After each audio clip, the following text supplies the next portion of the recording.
She was just 5 years old, sitting by the creek in her yellow dress, flapping her little hands and humming softly to the sound of rushing water. That's how the morning began. It was peaceful, beautiful even. But peace has a way of shattering when you least expect it, and that was the last moment of peace my daughter would know for a long time. Sophie isn't like most kids her age. She's autistic.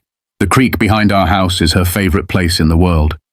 The flowing water calms her, centers her, gives her something familiar to hold on to in a world that often feels too loud and too fast. Every morning she walks out there barefoot or in her pink shoes, depending on her mood, and just exists, not hurting anyone, not bothering a soul. She flaps her hands, hums to herself, rocks back and forth gently, and finds joy in the music of nature. It's part of her daily routine, one of the few constants in her life that helps her navigate a world full of sharp corners and confusion. I was still inside when I heard it. A shrill, angry voice cut through the peaceful morning air like a knife. "You can't be here!"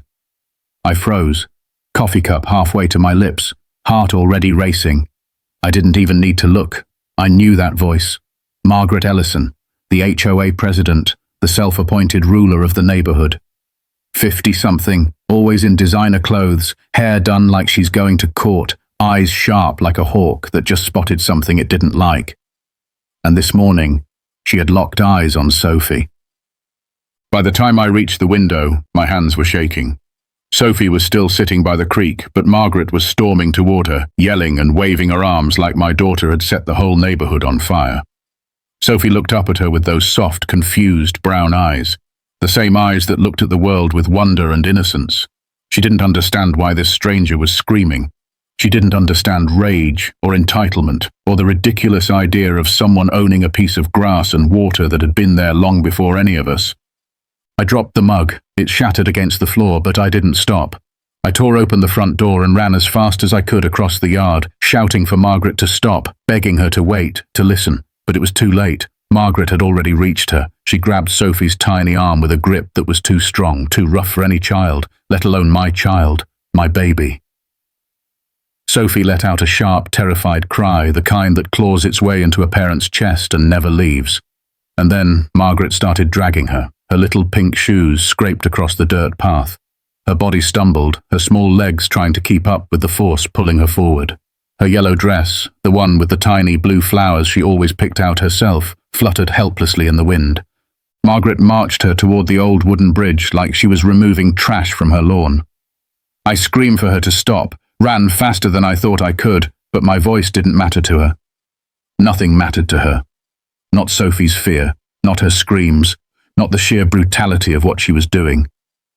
She reached the middle of the bridge, face red with fury, eyes wild with control, and shoved Sophie toward the edge. My daughter's arms flailed, trying to balance, trying to understand what was happening. And then, in one heart-stopping moment, she was gone. The splash came a second later, followed by a scream I'll never forget. It echoed through the trees, twisted with cold and terror. My legs moved on instinct. I jumped down into the creek, the icy water biting into my skin as I waded toward her.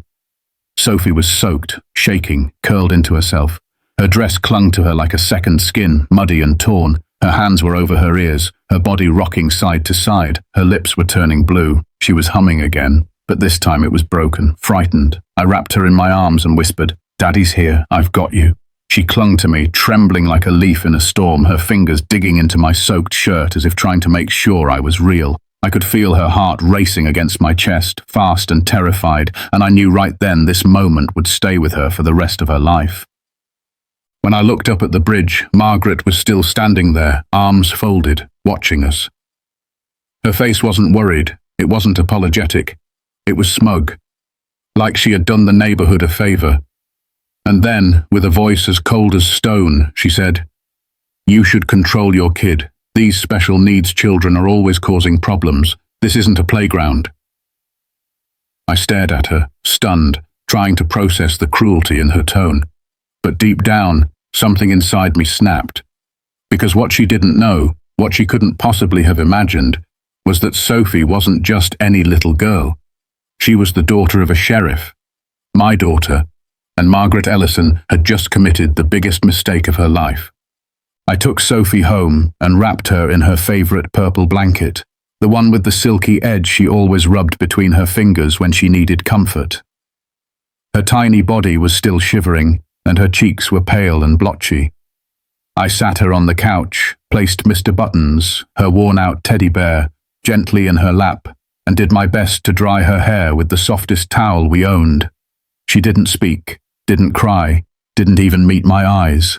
She just sat there, humming softly, rocking back and forth, completely consumed by the aftermath of what had just happened. My wife, Emily, was at the hospital working her shift as a nurse. When I called her and explained, I tried to keep my voice steady, but my hands were shaking too hard. Margaret pushed Sophie into the creek, I said. There was a pause. Is she hurt? Emily asked quickly, her voice razor-sharp with fear. She's okay physically, but she's terrified. And then I heard the shift in her voice, the switch from nurse to mother. Don't let that woman get away with this. What Margaret didn't know, what she never cared enough to find out, was that she hadn't just bullied a neighbor's child. She had laid her hands on the daughter of someone who had seen things that would make most people lose sleep. I've been in law enforcement for 15 years. I've busted drug rings, broken up bar fights, and even stared down suspects in murder cases. But nothing had ever ignited this kind of fire in my chest. Not until I saw my little girl trembling in that creek. Not until I heard Margaret speak about her like she was less than human. I stepped out into the cool air with one goal, to make sure Margaret never did this to anyone again. Her house sat 2 streets over, pristine and perfect, just like she demanded from the rest of us. A trimmed lawn without a blade out of place, a mailbox polished to a shine, flower beds arranged like a military parade. Control. That's all her house screamed. I knocked hard on her front door. She opened it wearing a crisp white blouse and a fake smile, but it vanished the moment she saw my face. What do you want? She asked, voice sharp. I took a breath, not trusting myself to stay calm. Why did you push my daughter off that bridge? Her expression barely changed. She was breaking the rules, she said matter-of-factly, like she was reciting HOA regulations from a checklist. Children can't play near the creek without supervision. It's in the bylaws. I stared at her in disbelief. She's 5 years old. She wasn't hurting anyone. She was sitting quietly, doing what she does every day. She's autistic, I added firmly. Not dangerous. Margaret crossed her arms. Not my problem. If you can't follow community rules, maybe this neighborhood isn't for you. We have standards here. My fists clenched. You grabbed my daughter. You physically dragged her and pushed her into water. That's assault. For a moment, her mask slipped. She looked surprised. Then she laughed, like I had just accused her of jaywalking. Assault.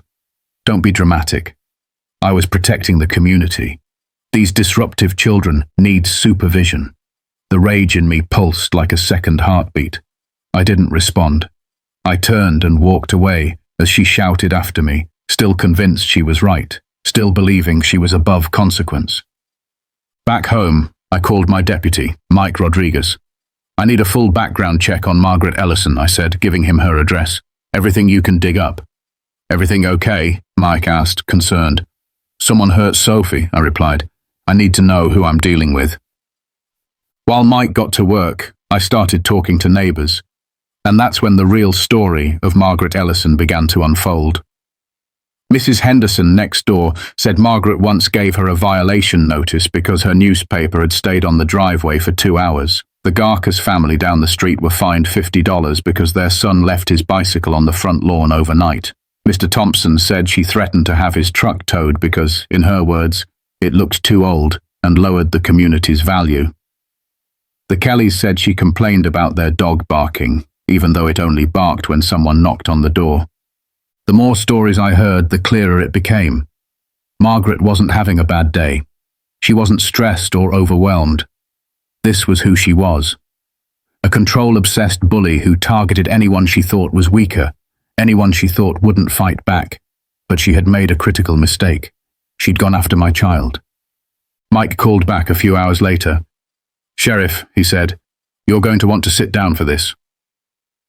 Margaret had moved 5 times in 10 years, 5 different cities, 5 different communities, and in each one she left behind a wake of complaints, harassment, stalking, tampering with mailboxes, physical altercations over property lines. In Dallas, Mike continued, 3 neighbors filed reports claiming she'd watched them through their windows. In Phoenix, she was accused of tearing down holiday decorations and stuffing dog waste in a neighbor's mailbox. In Denver, she got into a fistfight over the height of a backyard fence. And in Austin. He paused. There were complaints involving children. One family said she screamed at their autistic son for playing in his own backyard. Another claimed she stood in the road to block their child's school bus because it parked too close to her mailbox. My jaw tightened. Margaret had a pattern, a history. She didn't just hate children, she especially targeted children with disabilities. That night, as Sophie lay asleep, wrapped in her purple blanket and clutching Mr. Buttons close to her chest, I sat at the kitchen table and made a decision. I wasn't just going to react, I was going to dismantle her reign, piece by piece. She'd spent years intimidating people into silence. Not anymore, not in this neighborhood, not in my town, not with my daughter involved. Margaret Ellison had picked the wrong family. She had no idea what was coming next. 2 weeks after the incident, the HOA board finally announced a formal meeting. Margaret, ever the queen of her imaginary kingdom, walked into the room with the kind of confidence only someone completely detached from reality could carry. She wore a navy blue business suit, heels clicking across the floor like gavel strikes, and took her seat at the head of the table as if nothing had happened. Like she was still in charge, still untouchable. Her expression was polished and smug, her posture straight-backed and arrogant. She looked around the room like it belonged to her, as if she were there to host a social event rather than defend herself against one of the worst things a neighbor could do. I came prepared, but I didn't come alone. Mrs. Jenkins was with me, an older woman who lived in the house directly across from the creek. She had watched the entire thing unfold from her kitchen window and was furious that no one had yet held Margaret accountable. Alongside her, several other neighbors I had spoken to in the previous days joined us. These were people who had lived quietly under Margaret's rule, intimidated by her fines, threats, and passive-aggressive emails. But now they were ready to speak. Margaret wasted no time trying to spin her narrative. She launched into a rehearsed speech, claiming that Sophie had wandered onto restricted property, that she had gently guided the child away from danger, and that Sophie had tragically slipped and fallen during the interaction. She painted herself as a concerned citizen, a protector of order, someone who was simply doing her duty as HOA president. Her tone was syrupy, her words carefully selected to minimize the reality of what she'd done.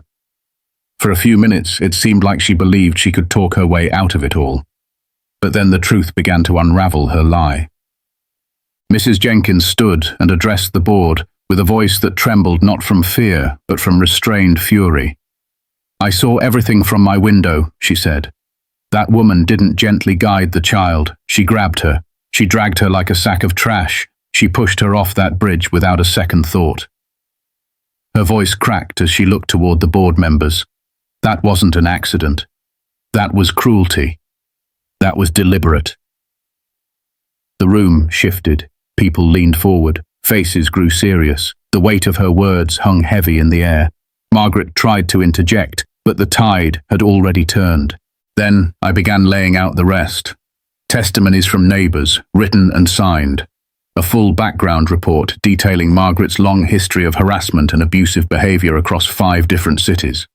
Official HOA bylaws printed and highlighted, proving that no rule existed about children being prohibited from the creek.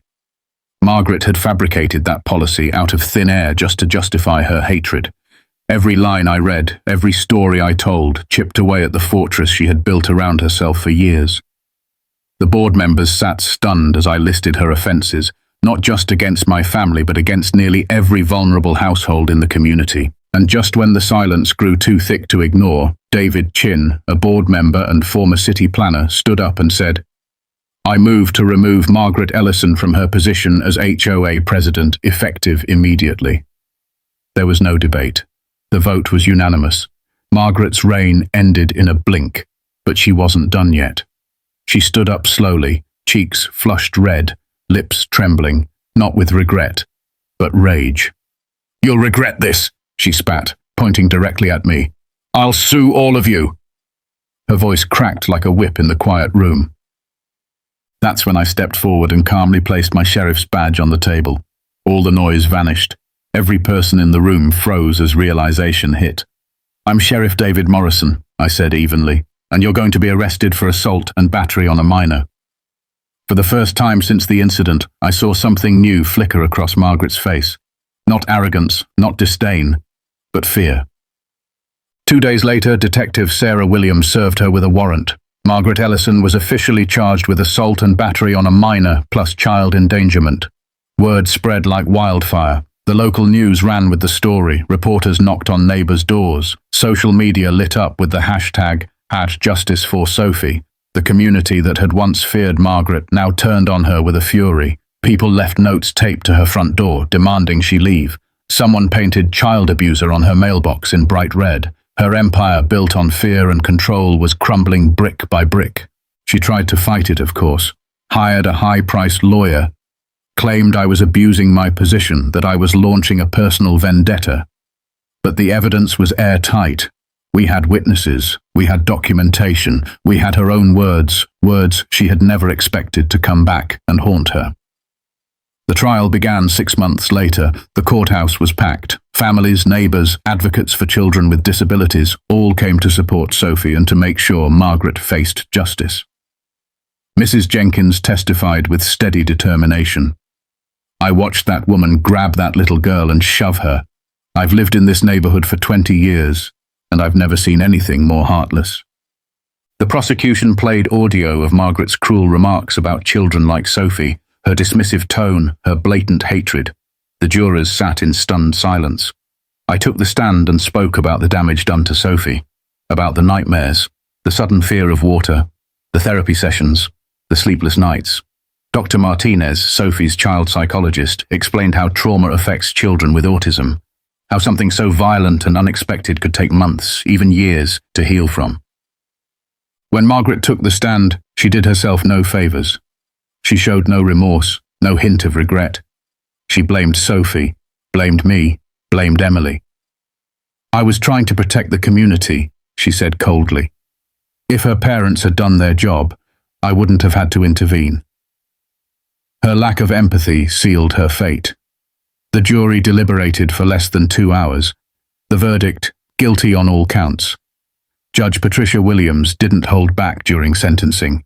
"Your actions were malicious and targeted. You attacked a vulnerable child and caused her lasting harm."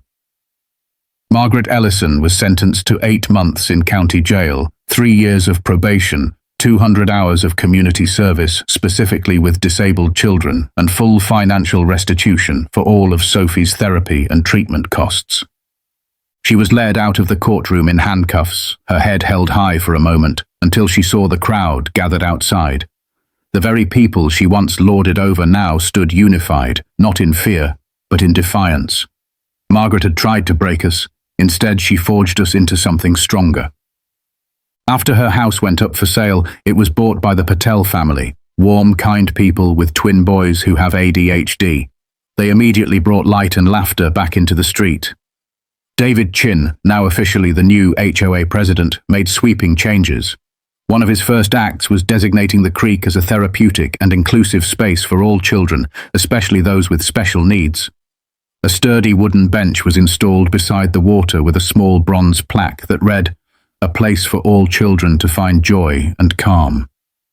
Sophie began healing. Slowly, gently, with the help of Dr. Martinez and the love of her community. Her nightmares faded. She started going outside again. She didn't go to the creek at first, but one day she held my hand, walked to the edge, and sat quietly beside the water.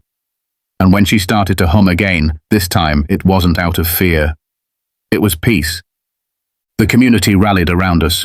Mrs. Jenkins organized a fundraiser for Sophie's therapy costs. Neighbors brought drawings, toys, cards. Miguel Rodriguez, the boy with Down syndrome who Margaret had once tried to ban from the community pool, brought Sophie a drawing of her by the creek, surrounded by butterflies. It was simple, beautiful, and full of understanding. 1 year later, we held the first Inclusion Day celebration. Sophie was the guest of honor. Children played by the creek, families laughed together.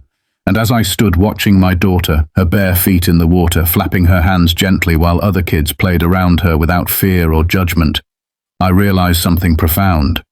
Margaret had failed. Not just legally, but completely.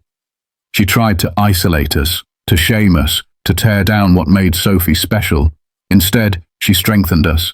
She exposed a problem we were finally brave enough to fix. She tried to silence a little girl. Instead, she gave her a voice that echoed through an entire community.